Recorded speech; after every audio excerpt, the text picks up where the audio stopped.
নমস্কার বন্ধুরা, আমি আবার হাজির আরও একটা ভ্লগ নিয়ে, যেখানে আজকে তোমাদের দেখাবো এমন কিছু রান্না যেটা এই তপ্ত গরমে তোমরা বাড়িতে কিন্তু ট্রাই করতে পারো। কারণ এই রান্নাগুলো খুব সিম্পলভাবে হয়ে যায়। রয়েছে ঘটি বাড়ির ঢ্যাঁড়স পোস্ত আর কড়াইয়ের ডাল, যেটাকে আমরা বিউলির ডাল বলে জানি। অনেকেই বলো যে বিউলির ডাল খেতে হড়হড় করে, ঢ্যাঁড়স হড়হড় করে। একদমই নয়। আজকে আমি যে রেসিপিটা বলে দেবো সেই রেসিপি অনুযায়ী যদি তোমরা রান্না করো, বিউলির ডাল বা ঢ্যাঁড়স পোস্ত দুটোই খেতে অসাধারণ হবে, কিন্তু এতটুকু হড়হড়ে ভাব থাকবে না। তাহলে চলো রেসিপিটা শুরু করা যাক। প্রথমেই দেখো, আমি কড়াই একটুখানি তেল দিয়ে নিয়েছি। তেলটা সামান্য গরম করে নেব। করে আমি এর মধ্যে ঢেলে দেবো 1 কাপ পরিমাণ বিউলির ডাল বা কড়াইয়ের ডাল। ডালটাকে কিন্তু আমি ধুয়ে পরিষ্কার করে একটু শুকনো করে রেখেছি, মানে জলটা অল্প ঝরিয়ে রেখেছি। তো তারপর এটা আমি তেলে দিয়ে একটুখানি ভেজে নেব। কারণ বিউলির ডাল যদি তুমি ডাইরেক্টলি রান্না করো, তাহলে কিন্তু বিউলির ডালের মধ্যে একটা হড়হড়ে ভাব রয়ে যায়।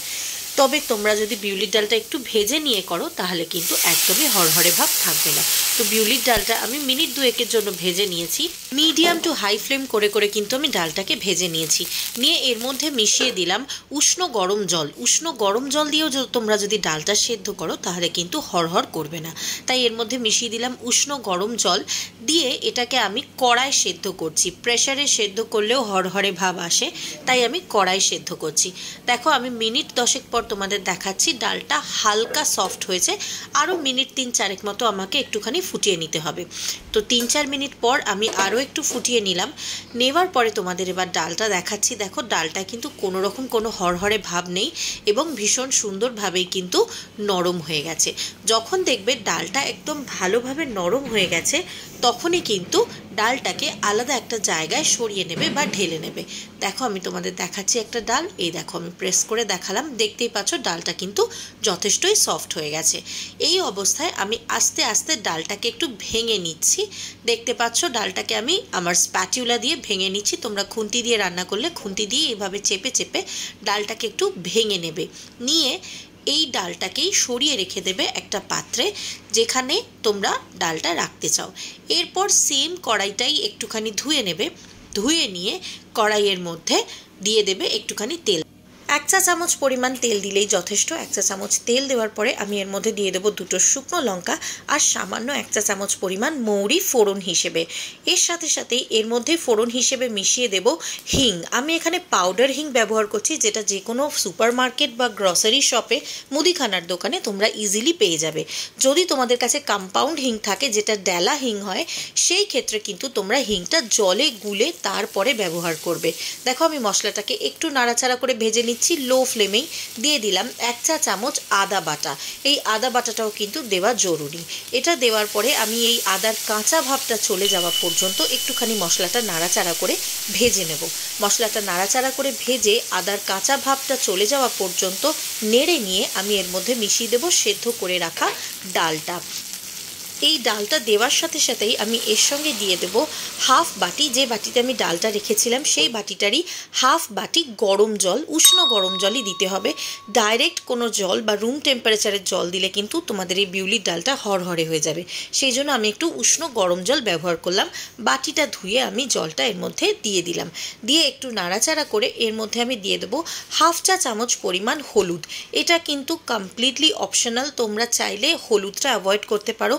অনেকে সাদা সাদা বিউলির ডাল খাওয়া পছন্দ করে, তোমরা চাইলে কিন্তু হলুদটাকে স্কিপ করতে পারো। আমি যেহেতু সাদা সাদা ডাল পছন্দ করি না, তাই একটু হলুদ দিলাম। দিয়ে দিলাম 2টো কাঁচা লঙ্কা কুচিয়ে। এটাও তোমরা চাইলে নাও দিতে পারো। যারা একটু ঝালঝাল ডাল পছন্দ করো, তাহলে কিন্তু ঝালঝাল হিসেবে দিতে পারো। আর যেহেতু ঘটি বাড়ির রান্না, একটুখানি তো মিষ্টির প্রভাব থাকবেই, তাই দিয়ে দিলাম 1 চা চামচ পরিমাণ চিনি। এই সবটুকু দেওয়ার পরে আমি দিয়ে দিলাম আরও হাফ বাটি পরিমাণ উষ্ণ গরম জল। দিয়ে ভালো করে ডালটাকে ফুটতে দেওয়ার পর্যন্ত আমি ছেড়ে দেব। এর মধ্যে এরপর মিশিয়ে দিতে হবে স্বাদ মতো নুন।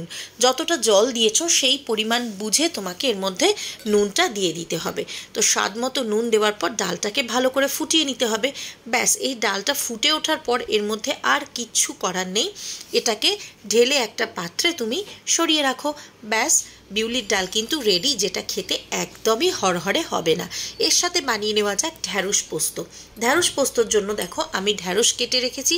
যে ঢ্যাঁড়সগুলো সাইজে একটু বড় সেগুলো 2-8খানা করে কেটেছি, আর যেগুলো একটু ছোট ছোট সেগুলো গোটা গোটাই রেখেছি, শুধু মাথাটা আর লেজের দিকটা বাদ দিয়ে।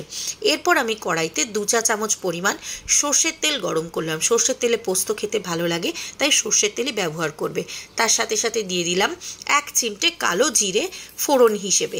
তার সাথে দিলাম 2টো শুকনো লঙ্কা দিয়ে ভালো করে কালো জিরেটা আর শুকনো লঙ্কাটা একটু ভেজে নিলাম। একটু ভাজা হয়ে যাওয়ার পরেই আমি কেটে রাখা ঢ্যাঁড়সগুলো এর মধ্যে মিশিয়ে দিলাম। ঢ্যাঁড়সগুলো মিশিয়ে আমি একটু ভেজে নেব। সবসময় মনে রাখবে ঢ্যাঁড়স যখন ভাজতে শুরু করবে সঙ্গে সঙ্গে কিন্তু নুন একদমই দেবে না, তাহলে ঢ্যাঁড়সের জল বেরিয়ে ঢ্যাঁড়স কিন্তু হরহরেই হয়ে যাবে। ঢ্যাঁড়সের হরহরে ভাব কাটানোর জন্য আরও একটা টিপ তোমাদের বলি, আমি অ্যাড করে নিই নন ফ্রুট ভিনিগার। চাইনিজ রান্নার জন্য যে ভিনিগার ইউজ করি সেই ভিনিগার 1/2 চা চামচ পরিমাণ ঢ্যাঁড়সটা ভাজার সময় যদি তোমরা দিয়ে দাও তাহলে খুব তাড়াতাড়ি ঢ্যাঁড়সটা ভাজাও হয়ে যায়, আর ঢ্যাঁড়সের যে লথলথা বা হরহরে ভাবটা থাকে সেটা কিন্তু কোনোভাবেই তোমার তরকারিতে অ্যাড হবে না। ঢ্যাঁড়সটা খুব শুকনো শুকনোই ফ্রাই হবে। তো দেখো আমি ঢ্যাঁড়সটা কিন্তু নাড়াচাড়া করে ভাজতে শুরু করলাম। অপরদিকে একটা পেস্ট রেডি করে নেবো, যেখানে আমি দিয়ে নিচ্ছি কাঁচা লঙ্কা, পোস্ত আর জল। আমি এটাকে ভিজিয়ে রেখেছিলাম 2 চামচ পোস্ত, 4-5টা কাঁচা লঙ্কা আর একটু জল দিয়ে ভিজিয়ে রেখেছিলাম আধ ঘন্টার জন্য। তারপরে এটাকে আমি একটা মিহি পেস্ট রেডি করে নেব। মাথায় রাখতে হবে পোস্ত বাটাটা যেন ভীষণভাবে মিহি হয়। দেখো একদম মিহি একটা পেস্ট আমি রেডি করে নিয়েছি, তোমরা চাইলে কিন্তু শিলনোড়াতেও বেটে নিতে পারো। দেখো একদম মিহি একটা পেস্ট আমি রেডি করেছি কাঁচা লঙ্কা আর পোস্ত দিয়ে। এর মধ্যে আর কোনো কিছু দেওয়ার প্রয়োজন নেই। কাঁচা লঙ্কা, পোস্ত আর সামান্য একটু জল, ব্যাস আমার রেডি হয়ে গেছে। এদিকে দেখো আমি ঢ্যাঁড়সটা যেটা ভাজতে দিয়েছিলাম সেটা লো টু মিডিয়াম ফ্লেমে আস্তে আস্তে নাড়াচাড়া করে ভাজতে ভাজতে আমি কিন্তু একটু ড্রাই ভাজা করব, যতক্ষণ না ঢ্যাঁড়সের জলজলে ভাবটা বা লতলতা ভাবটা কমে যাচ্ছে। এরপর আমি এর মধ্যে মিশিয়ে দিলাম 1/2 চা চামচ পরিমাণ হলুদ। হলুদটাও কিন্তু তোমরা চাইলে স্কিপ করতে পারো যদি তোমরা সাদা সাদা পোস্ত পছন্দ করো, তবে আমি তো আগেই বললাম যে আমি সাদা সাদা রান্না পছন্দ করি না, তাই একটুখানি হলুদ দিয়ে ঢ্যাঁড়সটাকে আবারও ভাজতে শুরু করলাম। ঢ্যাঁড়সটাকে নাড়াচাড়া করে ততক্ষণ পর্যন্ত ভেজে নিতে হবে যতক্ষণ না ঢ্যাঁড়সের জলজলে ভাবটা মরে যাচ্ছে। আশা করি তোমাদের রেসিপিটা দেখতে ভালো লাগছে, কারণ যদি এতক্ষণ পর্যন্ত দেখে থাকো তার মানে তোমরা নিশ্চয়ই ইন্টারেস্ট পাচ্ছ। আরও এরকম সুন্দর সুন্দর রেসিপিস দেখতে হলে আমার channel taste and travel with Sharmi অতি অবশ্যই সাবস্ক্রাইব করো, আর পাশে থাকা বেল আইকনটা প্রেস করে অল বাটনটা প্রেস করতে ভুলো না। দেখো তোমাদের সাথে কথা বলতে বলতেই কিন্তু আমার ঢ্যাঁড়সটা ভাজা হয়ে গেছে লাল লাল করে। এরপর আমি এর মধ্যে মিশিয়ে দিলাম পোস্তটা যেটা আমি বেটে রেখেছিলাম, আর তার সাথে সাথে গ্রাইন্ডিং জারটাকেও আমি একটুখানি উষ্ণ গরম জল দিয়ে ধুয়ে নিয়ে দিয়ে দিলাম, কারণ আমি পোস্ত নষ্ট করা বা কোনো খাবারই নষ্ট করা পছন্দ করি না। তাই একটুখানি উষ্ণ গরম জল দিয়ে গ্রাইন্ডিং জারটাকেও ধুয়ে আমি দিয়ে দিলাম যে মিশ্রণটা গ্রাইন্ডিং জারের গায়ে লেগেছিল সেটা।